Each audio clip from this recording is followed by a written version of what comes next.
आज की जो चर्चा है वो एक ऐसी दुविधा से शुरू होती है जो शायद कई परिवारों में होती होगी।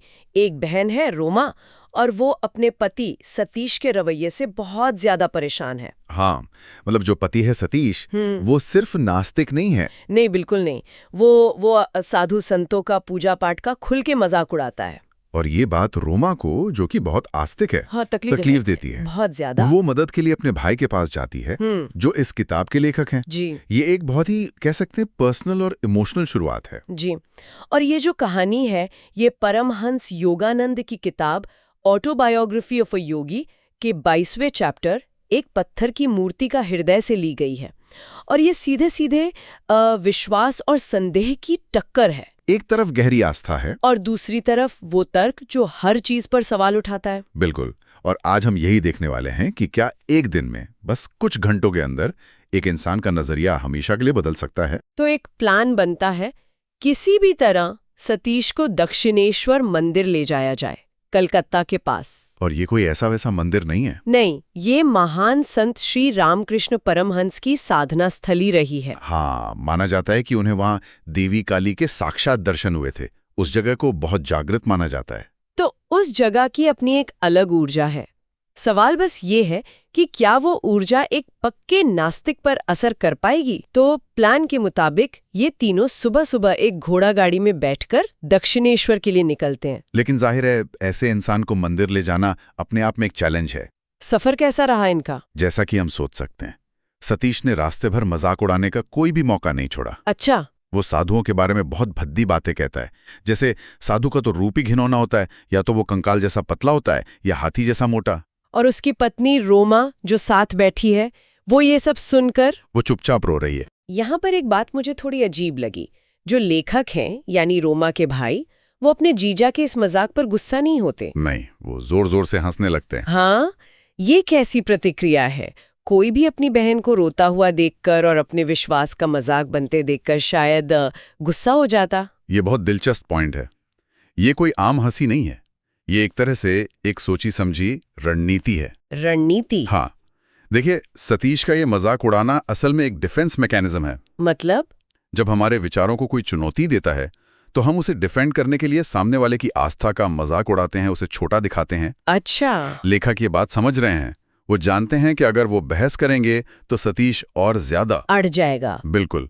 वो उसके तर्क की हवा निकाल देते हैं हंसकर, उसके हमले को कह सकते हैं बेअसर कर देते हैं। मतलब आग में घी डालने के बजाय वो पानी डाल रहे हैं। खैर, जैसे तैसे ये लोग मंदिर पहुंचते हैं। और वहां पहुंचकर सतीश का शक और भी बढ़ जाता है। हाँ, वो लेखक का हाथ पकड़कर पूछता है, तो ये मुझे सुधारने की कोई योजना है? और फिर वो दोपहर के खाने को लेकर एक चुनौती देता है। क्या कहता है वो? वो बड़े व्यंग्य से कहता है, मैं तुम्हारी दिव्य मां पर जरा भी भरोसा नहीं करता, लेकिन तुम्हारे खाने की जिम्मेदारी मैं तुम पर डालता हूं। ये सिर्फ एक ताना नहीं है। नहीं, ये एक सीधी चुनौती है। उसने एक लाइन खींच दी है, तुम्हारी आस्था बनाम मेरी हकीकत। अगर खाना मिला तो तुम सही, नहीं तो मैं। सही बात।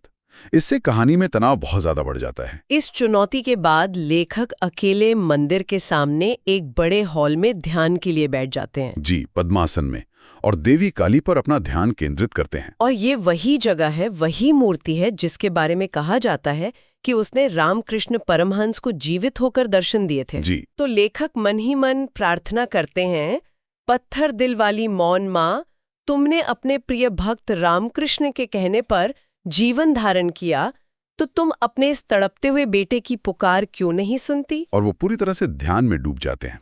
1 घंटा, 2 घंटे, 5 घंटे बीत जाते हैं। हाँ, 5 घंटे, लेकिन कुछ भी नहीं होता। कोई अनुभव नहीं, कोई आवाज नहीं। उन्हें निराशा होने लगती है। बिल्कुल। उन्हें लगता है कि शायद आज उनकी प्रार्थना नहीं सुनी जाएगी और सतीश की जीत होगी। 5 घंटे बहुत लंबा समय है, किसी का भी विश्वास डगमगा सकता है। तो क्या ये आस्था की कोई परीक्षा थी? स्रोत में इसी तरफ इशारा किया गया है। उसमें लिखा है, कभी कभी भगवान प्रार्थनाओं को पूरा करने में देरी करके परीक्षा लेते हैं। अच्छा। ईश्वर ये देखना चाहते हैं कि भक्त कितनी लगन से, कितनी गहराई से उन्हें पुकार रहा है। ये भक्त के सब्र और श्रद्धा की परीक्षा है। और उसमें एक और दिलचस्प बात लिखी है। हाँ, कि ईश्वर भक्त को उसी रूप में दर्शन देते हैं जिसे वो मानता है। मतलब ईसाई को यीशु के रूप में और हिंदू को कृष्ण या देवी काली के रूप में। ईश्वर का जो निराकार रूप है वो भक्त की भावना के हिसाब से ही साकार होता है। तो 5 घंटे बाद जब कुछ नहीं हुआ, लेखक निराश होकर उठ जाते हैं। मुझे लगा था कहानी यही खत्म हो जाएगी। लेकिन असली कहानी तो अब शुरू होती है। फिर क्या हुआ? हुआ ये कि जब वो आंगन में आए तो दोपहर की धूप से पत्थर का फर्श बुरी तरह तप रहा था। हाँ, नंगे पैर थे वो। जी, उनके पैर जलने लगे। तो उन्होंने मन ही मन देवी से शिकायत की, आपने दर्शन भी नहीं दिए और अब आप दरवाजे के पीछे बंद है। और जैसे ही उन्होंने ये सोचा, उसी पल एक सुखद ठंडी लहर उनके पूरे शरीर में दौड़ गई और पैरों की जलन गायब हो गई। ये पहला संकेत था। और इसके बाद जो हुआ वो अविश्वसनीय है। अचानक उन्हें लगा कि मंदिर का आकार बहुत बड़ा हो गया है, जैसे वो फैल रहा हो। हाँ, मंदिर के जो बंद दरवाजे थे वो अपने आप खुल गए और अंदर जो पत्थर की मूर्ति थी वो पत्थर की नहीं थी। तो क्या थी? वो एक जीवित, मुस्कुराती हुई देवी के रूप में बदल गई थी। ये सुनने में ही इतना अविश्वसनीय लगता है। उस अनुभव के दौरान उन्हें महसूस क्या हो रहा था? लेखक बताते हैं कि उनकी सांस जैसे किसी ने अंदर ही खींच ली हो। शरीर एकदम स्थिर हो गया, लेकिन जड़ नहीं बल्कि ऊर्जा से भरपूर। अच्छा? उनकी चेतना का अद्भुत विस्तार हुआ। मतलब वो अपनी जगह पर खड़े खड़े मीलों दूर गंगा नदी को, आसपास के पूरे इलाके को साफ साफ देख पा रहे थे। दीवारों के आर पार भी? हाँ, इमारतों की दीवारें उनके लिए पारदर्शी हो गई थी। वो उनके आर पार लोगों को चलते फिरते देख सकते थे। कमाल है। पाठ में लिखा है, आध्यात्मिक दृष्टि एक्सरे की तरह हर पदार्थ में प्रवेश कर जाती है। हर चीज के चारों ओर उन्हें सफेद, नीले और इंद्रधनुषी रंगों का प्रभामंडल दिख रहा था। और उनका अपना शरीर इतना हल्का महसूस हो रहा था जैसे वो हवा में तैर रहे हो। लेकिन इस सब के बीच क्या उन्हें अपनी यात्रा का असली मकसद याद था? सतीश का क्या हुआ? यही तो सबसे दिलचस्प बात है। उस अलौकिक अनुभव के बीच भी उन्हें अपना मकसद याद रहा। अच्छा। उसी दिव्य दृष्टि से उन्होंने मंदिर के पीछे एक पेड़ के नीचे बैठे अपनी जीजा सतीश को देखा। और सिर्फ देखा ही नहीं, उन्होंने उसके मन में चल रहे बुरे और नास्तिकता से भरे विचारों को पढ़ भी लिया। और तब उन्होंने उस जीवित देवी से प्रार्थना की। हाँ, उन्होंने पूछा, क्या आप मेरी बहन के पति को आध्यात्मिक रूप से नहीं बदलेंगी? और देवी ने जवाब दिया। हाँ, पहली बार उस मूर्ति से आवाज आई। देवी ने कहा, तुम्हारी इच्छा पूरी हुई। और जैसे ही देवी ने ये वरदान दिया, ठीक उसी पल सती गुस्से में दौड़ता हुआ वहां आ जाता है और वो दिव्य अनुभव अचानक खत्म हो जाता है। बिल्कुल, ये दो अलग अलग रियलिटीज का सीधा टकराव है। एक तरफ वो अलौकिक शांति और दूसरी तरफ ये सांसारिक गुस्सा। हाँ, सतीश इस बात पर भड़का हुआ है कि 6 घंटे बर्बाद हो गए और दोपहर का खाना भी नहीं मिला। वो पूरी तरह से अपनी भौतिक जरूरतों में डूबा हुआ है। और फिर वो अपनी चुनौती दोहराता है। गुस्से में चिल्लाता है, मैं एक बार हमेशा के लिए देखना चाहता हूँ कि तुम्हारी दिव्य माँ बिना किसी इंतजाम के हमें खाना कैसे खिलाती है। और इसके बाद जो होता है वो शायद कहानी का सबसे बड़ा चमत्कार है। हाँ, उसके शब्द खत्म भी नहीं हुए थे कि एक पुजारी आंगन पार करके उनके पास आता है। और वो पुजारी क्या कहता है? वो लेखक से कहता है, बेटा, मैं तुम्हें घंटों से शांत ध्यान में बैठे देख रहा था। तुम्हारे चेहरे पर एक चमक थी। मुझे लगा कि मुझे तुम्हारे और तुम्हारे साथियों के लिए भोजन अलग रख देना चाहिए। और उसने ये भी बताया कि मंदिर के नियमों के खिलाफ जाकर उसने उनके लिए भोजन रखा था। हाँ, और उसमें बिना मौसम के आम भी शामिल थे। और ये बिना मौसम के आम वाली बात बहुत जरूरी है। बिल्कुल, ये कोई संयोग नहीं हो सकता। ये एक तरह का, कह सकते हैं, डिवाइन पंक्चुएशन मार्क था। सतीश जैसे इंसान के लिए भी इसे नजरअंदाज करना मुश्किल था। सही बात है। मतलब एक के बाद एक उसके हर तर्क को, हर शक को तोड़ा जा रहा था। तो सतीश का क्या रिएक्शन था? वो तो निशब्द हो गया होगा। उसका चेहरा शर्म से लाल हो गया। उसने नजरें झुका लीं और बहुत कम खाया। उसकी चुनौती का इतना सीधा, इतना तुरंत और इतना सटीक जवाब जो मिल गया था, उसके पास कहने को कुछ बचा ही नहीं था। और वापसी की पूरी यात्रा में वो एक शब्द नहीं बोला। ये बदलाव शब्दों में नहीं बल्कि उस खामोशी में दिखा। उसके तर्क और उपहास का किला एक ही झटके में ढह गया था। लेकिन असली कहानी तो अगले दिन सामने आई। हाँ, जब लेखक अपनी बहन रोमा से मिलने गए तो उसने जो बताया वो हैरान करने वाला था। रोमा ने रोते हुए बताया, क्या चमत्कार हुआ है, कल रात मेरे पति मेरे सामने फूट फूट कर रोए। और सतीश ने पहली बार रोमा को प्रिय देवी कहकर पुकारा। जी, और अपने पूरे बदलाव की घोषणा की। उसने कहा, मैं तुम्हें दिए सारे कष्टों को दूर करूंगा। आज से हमारा बड़ा बेडरूम पूजा का कमरा होगा। और उसने खुद को एक सजा भी दी। हाँ, उसने कसम खाई कि मैंने जिस तरह तुम्हारे भाई का अपमान किया है, उसकी सजा के तौर पर मैं तब तक उससे बात नहीं करूंगा जब तक मैं आध्यात्मिक रूप से कुछ प्रगति ना कर लूं।